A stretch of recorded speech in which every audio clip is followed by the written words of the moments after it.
Hey, loves, it's Grace Redmond. Thank you so much for joining me on another episode of Real Talk, where I get to have real life, raw conversations with incredible people from my circles and communities who have overcome challenges and created amazing.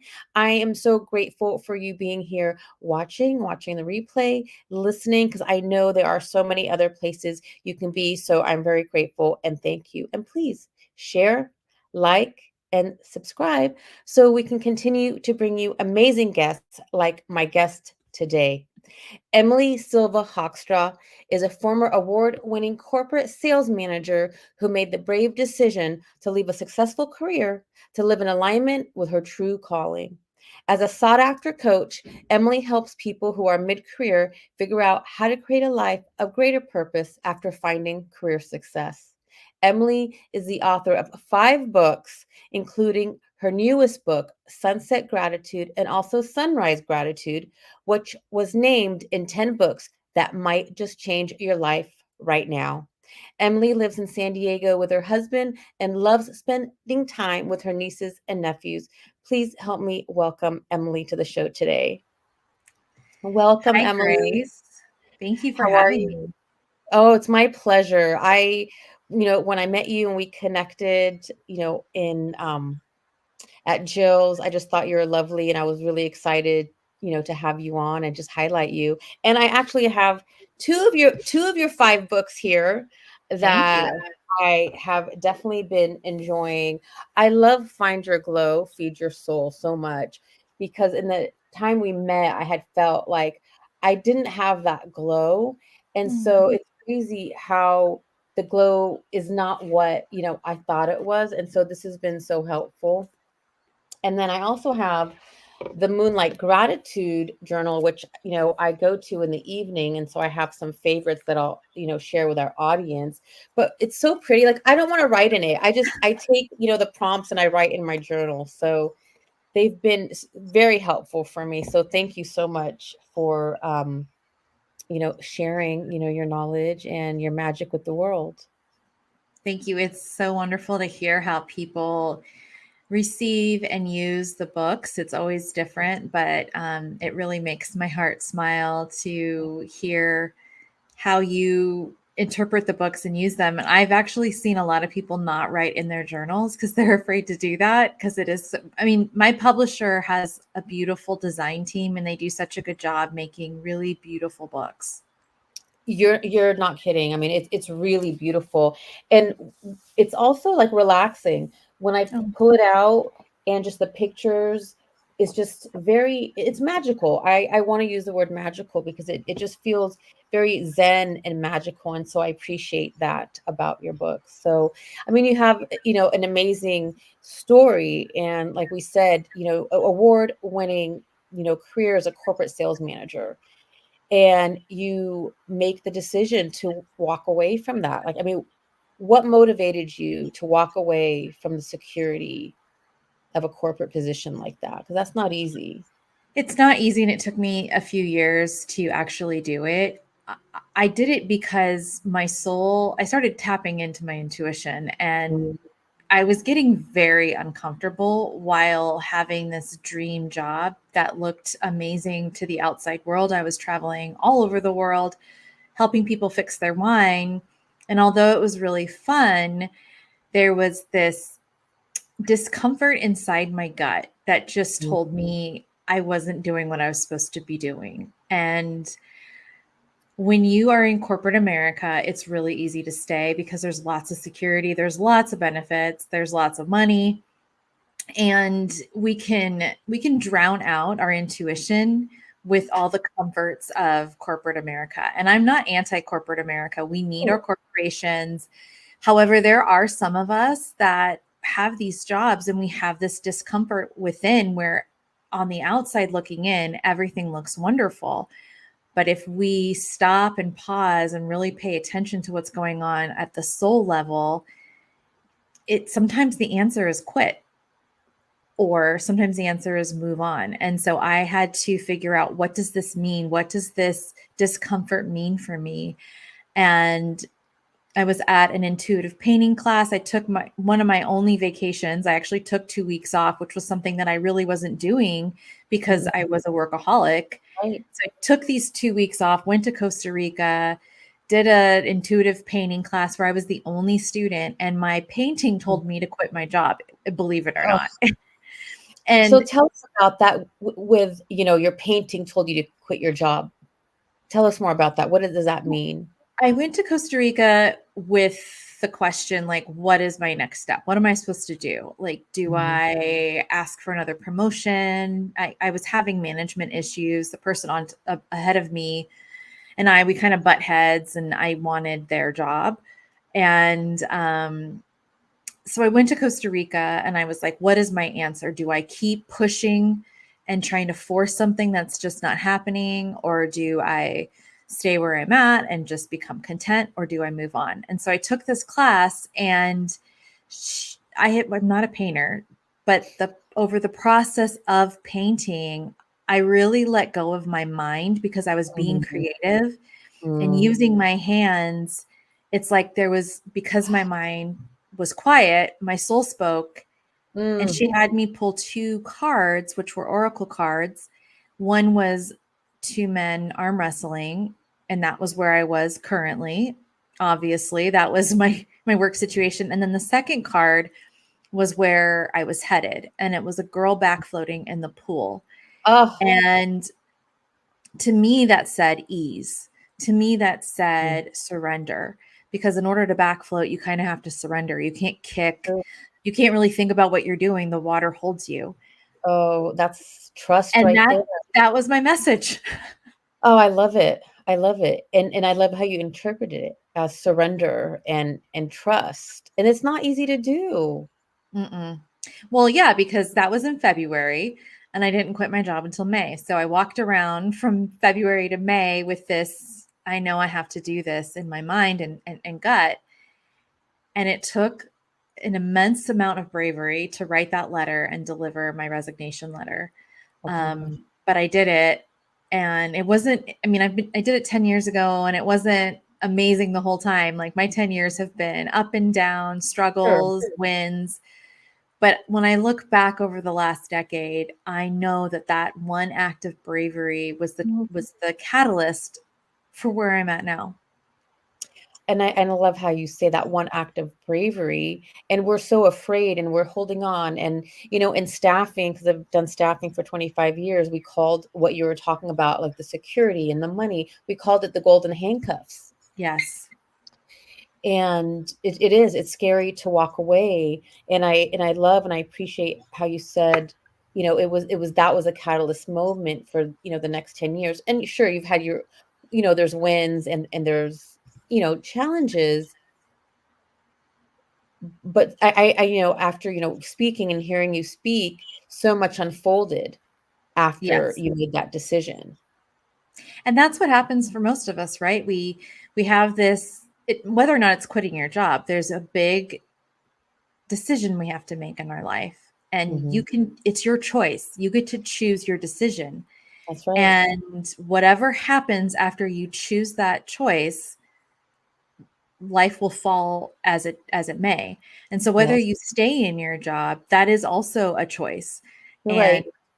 and only you know the answer. And that's why when people come to coaching, I always say the answer's inside of you. I'm just giving you tools to figure it out. Absolutely, absolutely. And something that you talked about is, our intuition. And when you got quiet in that painting and the answer came. And, I'm also a recovering workaholic. And sometimes I fall back into that workaholic, pattern. And I notice I'm not able to hear those messages when I'm pedal to the metal. Oh yeah, absolutely. I And mean, so I I'm feel currently in a book launch and I see my workaholic tendencies showing up. And so I have to be very mindful to pause and say, you did enough today. It's okay. yes, thank you. Thank you, because I'm in that cycle again myself. Because there's deadlines coming, but it's exciting. Mhm. It's a little bit more intentional. Yes. However, I notice like, okay, Grace, like you need to step back and pause And in those pauses, I'm not joking, the answers do come. And then I feel more relaxed. And something that you talked about was, once we let go and we make that big decision, we really need to give ourselves time. What did Mhm. you mean about that? Well, if you are a workaholic or a perfectionist or an achiever type, when you make the decision, you want immediate reward Yeah. because we're always chasing that reward. And for me in corporate America, it was like award recognition, award recognition. Even before that, going to college, degree, getting an A, like you're always chasing something. Hmm. And when you take a soulful leap, sometimes what the universe is teaching types like us is that answers don't come immediately. And the real achievement is learning to pause. The real achievement is learning to surrender and release the need to know, because Yeah. ambiguity itself can be such a great teacher. Yes. And the unknown, I've learned, is much greater and more beautiful than I could ever imagine. But I Yeah, still have a because fear. and in the unknown, if we knew everything that was going to happen, like we ruin awe and wonder. You're so right. And I'm making an effort to take those pauses and also get into a deeper connection. You talk about this, create a deeper connection with your soul. And I've been really making an effort to connect deeper with my soul and a higher power, which, Mhm. I call God and universe. And as I've been doing that, I realize I still enjoy, creating and achieving, but I don't have I don't have the attachment to it. So it feels more like that ease you were talking about. Yeah. Because it's okay, whatever happens, happen. I'm just pushing the envelope, just want to expand. And I already know I'm worthy. Don't get me wrong, I have my imposter syndrome and, my days. And that's why, I love this book, because it's a reminder that no matter what, like you just said, it's all within us instead of searching for it outside of us. It's not an easy thing to do in our society. No, and that's what mindfulness is all about, is just recognizing when it shows up and, just saying, okay, I see my perfectionism or achiever, it's coming Mhm. out again. I'm going to pause. Like this is my cue to pause instead of my cue to press on the Right. pedal to go faster. Yeah. And I've had habits of doing that. And I've had to, this year as well, started off the year and pedal to the metal. And then I said, okay, Grace, you need to pause, because you can still create and attract in that pause. I believe that, because I also come from, a sales background, being an entrepreneur, and they taught us that there is no pause. You Mhm. got to keep the pipeline full. If you step back, you lose everything. And that's not true. So can you talk about that? How the abundance is in the pause? Well, first of all, you were named appropriately if your lesson keeps happening, and it's grace. I love that. It Um, does. but yeah, it is true. Abundance doesn't mean that you have to do everything, that you have to carry the load. Mm. Pipelines are great. We all need to make money. We have to pay our bills. We're not anti-money. But what Right. this means is when you've done everything you could, you release. So Yes. I don't believe, writing down a wish and thinking the universe is going to provide. I believe being intentional and knowing what you want, but you also have to take steps. For instance, I always wanted to become an author, so I had to write. Like the Yes. universe wasn't going to I wasn't going to wake up and have a book written for me, although nowadays with Chat GPT, I guess you could. Um, Not the same. and it's not the same. But so I had to write, I had to hone my craft, I had to put my writing out there, which was so scary, and have people tell me that I suck, or have people tell me, thank you so much for writing that, it changed my life. Because the more I did it, I look at my first book compared to the book I just wrote, and they're different because I've changed as a person, but I Yes. continue to write. And so it's like, take a baby step every day and you'll climb the mountain. You do not have to climb the mountain in one day. And I think overachievers, perfectionists, we want to climb that mountain because we want a gold star every single day. But sometimes your gold star is, I took one step and then I rested, because what I learned is rest is actually productive. Yes, amen to that, sister. And that's what I've learned, one step at a time, even a quarter of a percent, every day, as long as you show up. And showing up that day for yourself could mean resting, could mean staying under the blanket, which I've done. And it rejuvenates me, it restores me. I'm all for rest, these days. And although, I still have to talk to, the little girl in me and say, you know what, it's okay, you can rest. Like, doesn't mean you're lazy, Mhm. because that's how we climb the mountain. It's from taking the time. Well, it's also rest, reflection, restoring. So leaving corporate sales and then becoming, a best-selling author, 5 books. I know that didn't happen overnight. So can you share a little bit about, how that journey, unfolded? It's amazing. So it was a dream of mine ever since I was a 9-year-old in Mm. Alameda. I went I to love these the stories. so I remember going to the Alameda Library as a child and just seeing all the books in the children's section and thinking, someday I want my book on a spine and on a spine on a book. Like, that's what I want. And it didn't happen overnight. Like, I wrote and wrote and wrote. I went to college for history, went into corporate America as an investment banker, went into wine, like, just ignored the dream, right? I was doing all the things to pay off the loans and make money, but not Mhm. really writing.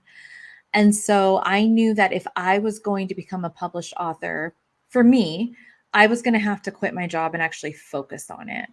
So I started writing a blog and sent out a travel memoir to a bunch of different agents and got rejected several times. And so I put that book away and I said, okay, if I'm not going to get published, then I'm just going to focus on building my coaching career. Mhm. That was January 1st of 2016. 27 days later, I received an email from my publisher asking if I would want to write a book on moonlight meditations. Wow. And they had been reading my blog. So they Mm. found me on Instagram, went to my website, read my blog, found my email, emailed me. And this is, in September, it's my 5th book with I them. got chills. So the moral of the story is, if you really want something and you're getting rejected and it continues to live inside of you that I really want to do this is my purpose, just keep showing up for it. You never know who's reading, who's listening, Mm. who's watching. Yes. Because I had 100 followers on Instagram. Like, it's crazy Wow. to me, but it was meant to be at that time. Wow. Wow. I love that, because I believe in that, and I'm getting emotional. You Mm. just keep showing up. You know you have that voice in you. And I love how you said January 1st, and then 27 days later you got that email. It's also the same day I met my husband. We went on our first date Oh, the same day I got that email. And oh man. he asked me how my day was, and I said it was really great. I think I got my first publishing deal. But the thing is, the same thing happened with trying to. I knew I wanted to get married, and that was another reason for quitting corporate America, because I was on the road all the time, and you Right. can't keep a relationship going when you're home 10 days a month. And Right. so I really wanted to find my person. And I found him when I was 35. We got married when I was 37. So things happened later than I actually thought they were supposed to, but they happened right on time. And I believe in that. I really do. And I love, thank you for sharing. That's a beautiful, unfolding. I do believe everything happens on time. There's things in my life that have unfolded. So, you know, they've taken so much longer, but once they unfolded, now I look back, I'm like, okay, all of this needed to happen for it to be this beautiful right now. Yeah. Yes. 2020 is, or hindsight is 2020 for sure. Yes. I mean, I can Yes. see there's no way I could have met him earlier than that. And I met him when I was supposed to. And I'm just so grateful. I believe that. I believe that wholeheartedly. And that's why as I move forward on my journey, patience has become a new word for me. It used to be persistence and Mhm. tenacity and commitment. And those are still, I'm still persistent and committed. And now it's really patience, because we fail to really think about being patient, Mhm. because it comes, like you said, in divine time. And you got two incredible wins, in one day, the book and the guy. But Well, it and really my wasn't. word was surrender, Mm, because it was like, Emily, you've done everything you can. You've gone on all the dates. You've asked all the agents, like, stop pushing. ah, So I think that's for so. us, everybody has like a word, right? A guidepost, and it Mm, changes. So it as we changes. change and grow, our values change. That's true. I'm not the same person I was, last year, and I'm not the same person I was when I wrote, my book, and that's okay.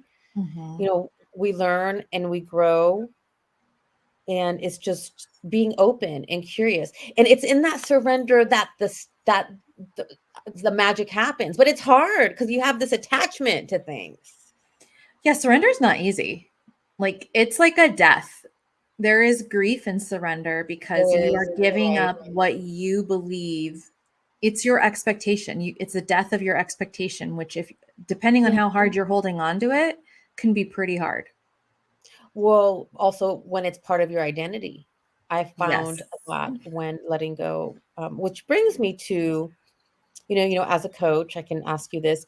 You think, can we move forward without unpacking all of our limiting beliefs? I don't think so. Okay. I think I think you can take steps forward, but that you have to do the work, because it will always reel you back in. For instance, Mhm, if you believe you're not worthy of abundance, then that mhm. lesson's going to come back at you, and you're going to get stuck at a certain amount, or a certain um, True. threshold where you realize, oh, I'm tripping my own self up because I don't believe I'm worth this. I think the same, for dating, we can do the same with dating. It's like, I don't think I'm worthy of a great love, so I'm going to sabotage. Mhm. So I think until you unpack the things, you Unpack the might be story. moving forward physically, but Right, emotionally you're still back. right. Because I've seen some people just create just from straight conviction and belief without, unpacking. However, it's just that piece, but everything else around them is chaos. And it's not a judgment, it's just an observation. And so when it sounds like when we couple, unpacking the stories, reframing them, creating more powerful stories, and moving forward in believing with ourselves with conviction, that's where the real power is. Yeah, because we can seemingly move forward, but we're taking that suitcase with us. And Yes. so you can get a new job, you can get a new relationship, you can make more money, but whatever that stuff is, it follows you. And it's that old saying of like, well, when I do this, then I'll be happy. But it's not true, because you're bringing this suitcase with you full of all of the things you need to unpack. It's so funny you said that because I just created a reel about I'll be happy when, and I said there's no when, it's now. Mhm. Yes. It's now. And so how can we, we talk about, positivity, and I know there's also, toxic positivity, and how can we cultivate positive energy in a chaotic world? I think gratitude is the most important thing. It's genuine energy. It's not pretending like something is what it isn't. And so, why gratitude's so important to me is because it has helped me through some of the roughest things I've ever gone through. And I wasn't forcing myself to like look on the bright side. I was saying things sometimes like, I'm just grateful I have breath today, or I'm grateful that my friend called me and that was the only good thing that happened today. But if we continue to calibrate our minds towards gratitude, we start seeing the world in a different way.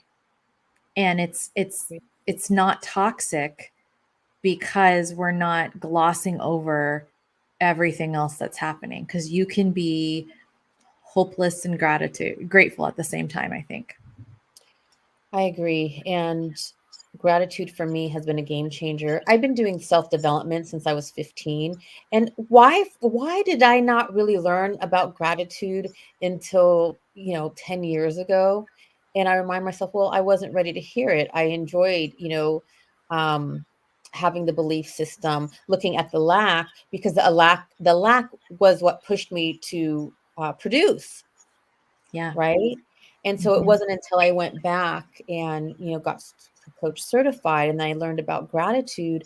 And it's when we are grateful is that when we receive more. And we also are content with where we're at. So gratitude isn't even just about like bringing in more. Gratitude is looking around and saying, I'm okay. Yes. And I'm open to more. And that's the line that I loved, because there were times when I felt like, okay, if I'm grateful for where I am, I might be settling. And I learned, and I don't remember where I got this from. Um, I'm grateful for where I am, and I'm open to more and better. Yeah, it's great. Yeah, I love that. I like that one, because sometimes, we want to expand and grow. And there's a part of me that's like, okay, well, if I'm grateful for, where I am right now, because it's not that like I'm grateful for there's so many things, but I want it to be better. I felt like I was settling. So that helped me. Like I am grateful Mhm. for where I am, but I'm open to more and better. So that helped me move past that piece where I felt I was settling. And now I don't even think about it. That's awesome. I don't even think about it. So, what do you think is the benefit of having a growth mindset?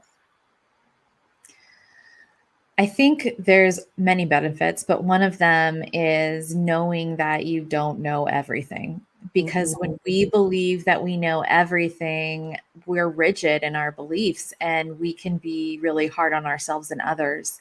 And having a growth mindset, we're more malleable and we give grace to ourselves and others. Yeah.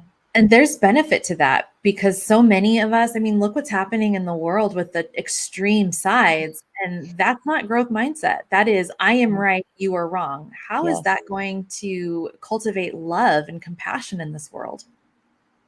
It doesn't. It doesn't cultivate love and compassion, and it's tough to witness that. And I'm with you. I show up in these situations. In my opinion, or my perspective isn't usually the popular one, but I continue to believe in love and peace. So tell me, what has been one of your greatest challenges as an author? Rejection. Mm. Well, you're coming from sales. We've got, that we're used to rejection. Yeah, but see with sales, I was selling someone else's product. Mm, With rejection with your books, you're being rejected for your art and it's very easy to go into what's wrong with me. And sure. so really having to unpack that and you know the book that I wanted to get published 8 years ago, I look back and I'm so happy that did not get published. I look back and Really? I read, oh my goodness. Like yes. I hadn't integrated any of the lessons. I was just writing my experiences down and it just rambled. And so at the time it hurt really really hard, but I have these other books that have come to life and I see that hearing from readers, I see that these are the ones that are supposed to be in the world. And I have written two other books that have been rejected. So I continue to put myself out there. But these five books that have been published, they're like five of nine. So there's four that have been rejected. And that's really hard when you're an artist or you're creating anything that's from you. It's hard to get rejected. I feel you. And I feel you, because I deal with rejection all of the time. And that's why it's so important, like when we first started, I opened the book up to, I think, self-love. And that's why it's so important for us to cultivate, self-love and that worth, because it does, when you're in these businesses, you're going to get, in my experience, I'm going to get 100 no's before I get that yes. Mm-hmm. Yes, that's very true. And and again, not internalizing it. Sometimes I do. So do you ever get the imposter syndrome? And if so, like how do you talk yourself out of it? I'll say, even though I have 5 books, with every book, I feel like an imposter because there's always another author who has done something better or has a higher PR budget, or Never it's ending. just one of those things that I have to always come back, give myself self-compassion, and remind myself that I need to stay in my lane. My books will find their readers, and they have. Like, it's amazing how people find my books. And that's the surrender part. I showed Yes. up, I wrote the book, I did what I could, Hmm. and then they're my children. They have their own legs, and they're going to find their way in the world.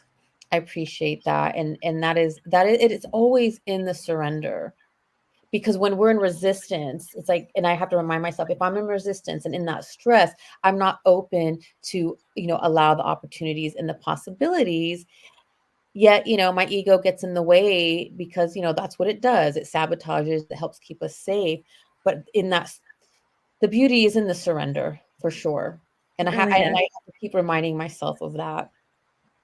So one thing that, I love that you talked about is something that you're most proud of is your marriage.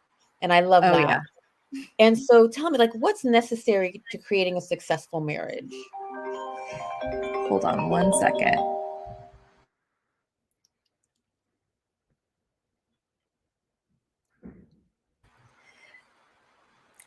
That was Sorry the about universe. that. Okay, so can you ask your question again, please? So something that you're proud of is your marriage, and so what do you think is necessary to create a successful marriage? Because I know Eckhart Tolle said our romantic relationships are the most challenging. I have learned the most being married. Um, for us, it's communication. We really had to learn how to communicate with each other because we got married and we brought in all of our hurts, all of our expectations, all of our past relationships into this marriage. And my husband and I, the year that we got married, I was 37, and we tried to conceive for 2 years. And that was like this big broken heart in the marriage. And it could have broken us. But instead, what we did was, how do we communicate through this really horrible thing? So can And I'm so proud of our marriage because I'm getting choked up because we worked our way through it, and it was really, really hard. And so through therapy and communication and being really honest with how we feel, there's no reason I shouldn't be proud of this marriage because it's been the hardest work. It's harder than writing a book. It's harder than it's, going to college. I'm getting choked up. Yes, marriage is difficult and it's hard.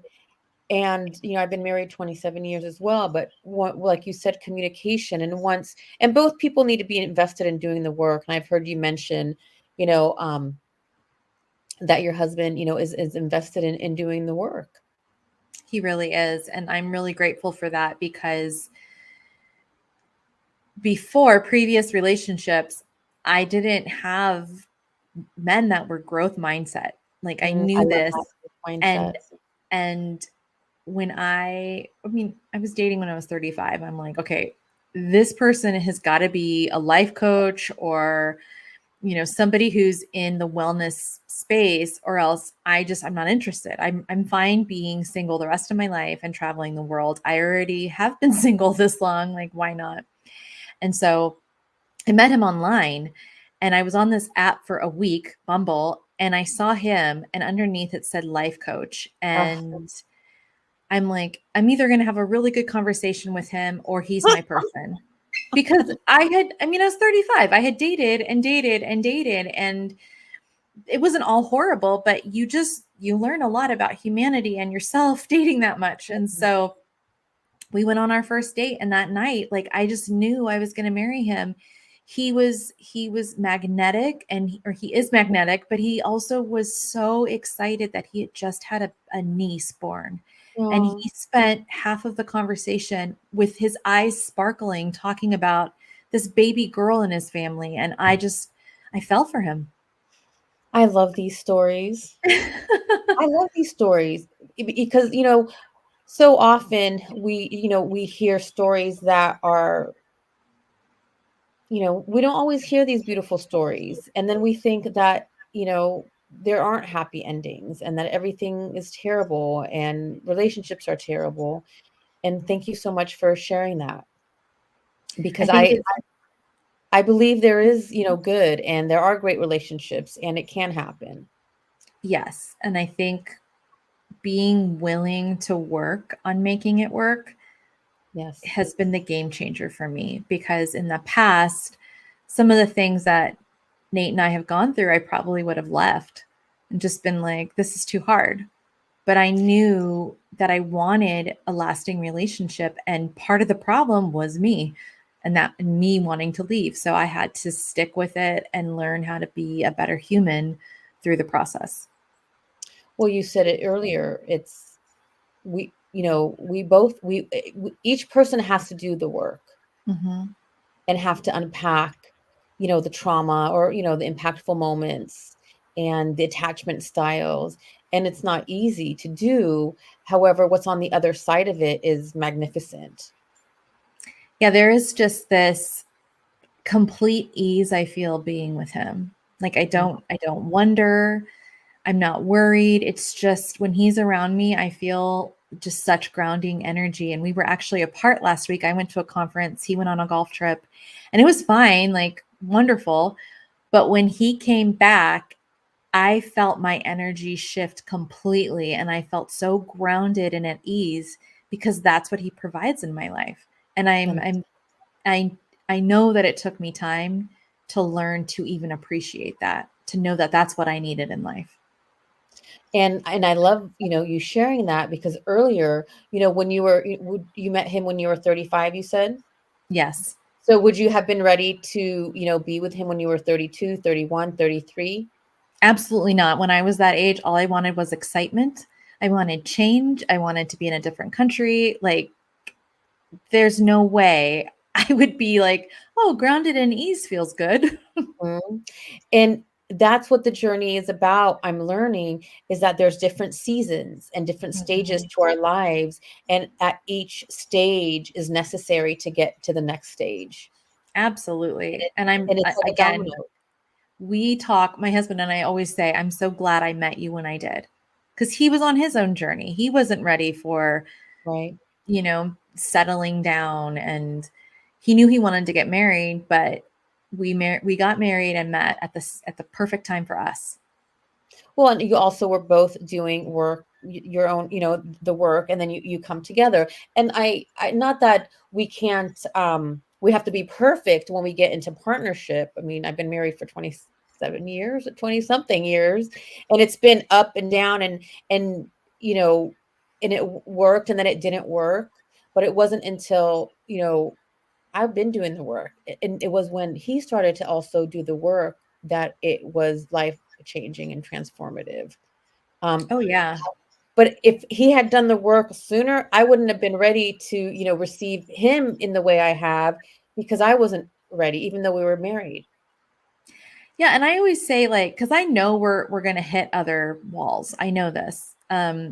But I think the work that we do now when we feel good, I even say this to my client, it's a spiritual muscle. So when Yes, the hard work happens, you have that muscle to do the heavy lifting yes. because I don't think that it's going to be an easy ride from here on out. I think something else will happen, maybe more than once, where we're going to really need these tools that we continue to pick up and use that will help sustain and give us the resilience that we hope for. 100%, you hit it on the nose. And that's why for me, continuing to move forward is about my spiritual fitness. Yes. And that's what it's about, connecting to myself, to my higher power, getting spiritually fit so I can navigate. Like you said, life's going to happen. We Mhm. can meditate and be in gratitude and, have our morning rituals and, eat clean and exercise, and life's going to happen. And it's about how do we navigate when those um I don't want to call them tragedies, but when life happens, how are we going to rise up to the occasion and next play, or are we going to crumble? Yeah. So, and your books definitely helped me get to the next play. I wanted to read something out of Moonlight Gratitude because it's so relaxing at the end of the night. So when Mike and I, sometimes like, we hang out at night, he loves to watch Netflix. And it's usually always something with like shooting or murder and drama. And then I go to bed, I'm like, I have these nightmares and I can't sleep. So I told him like, some nights like I need to just go and do, my reading and my meditating because I don't want to dream about, the boogeyman at night. So the other night, so I pull, the Moonlight Gratitude, and I love. There's a couple I love, but I want to share this with the audience out of your gratitude, out of the Moonlight Gratitude. So stillness. There are inlets in the coastline that create safe harbors where the wind is not as harsh and the water is calmer. Harbors allow for a break from being out at sea and battling the harsher conditions. Taking breaks is necessary in order to operate at the fullest potential. Find the time to create a safe harbor during hectic moments. Allow bedtime to be the calm break from everyday life. Leave life and all its troubles at the door and melt into peaceful sleep. So I will leave with that. Thank you so much. I love the metaphor in that, and then just the peace in it, and your contribution, your books. It's been a pleasure having you. And please tell us about your next upcoming book that's launching in September. Thank you, Grace. My next book is Sunset Gratitude. So it's 365 daily meditations to help you find grief or help you find hope after grief. So I wrote it from the grief of infertility, but it covers all types of grief: losing your job, losing your identity, a parent, a grandparent, a relationship. So really it's to help you infuse more hope into your life. So you don't necessarily have to be grieving to read it, but that's where it was born. And I'm really grateful to have the opportunity to write this. It's the third book in the trilogy. So I have Moonlight Gratitude, Sunrise Gratitude, and now Sunset Gratitude. And they all offer different things. And it hits bookshelves September 24th. Can't wait. So keep us, updated on that so we can share it with our audience. And also, where can people find you? Well, I hang out on Instagram, and that's Souls Adventures, SOULS, and then the word adventures. And then my website is the same, soulsadventures.com. And there's all the information on my courses and my books and all the good things. Perfect. And we'll also have the information here for our audience. And if you have any questions, please don't hesitate to reach out. We'll definitely get back to you. But it's been a pleasure having you. And for those of you watching and on the replay and listening, thank you so much. As always, it's a pleasure being here with you. And we're very grateful because I know there are so many other places you can be. And as always, please like, share, and subscribe. So wishing you all an incredible rest of the day ahead. And Emily, hang on with me.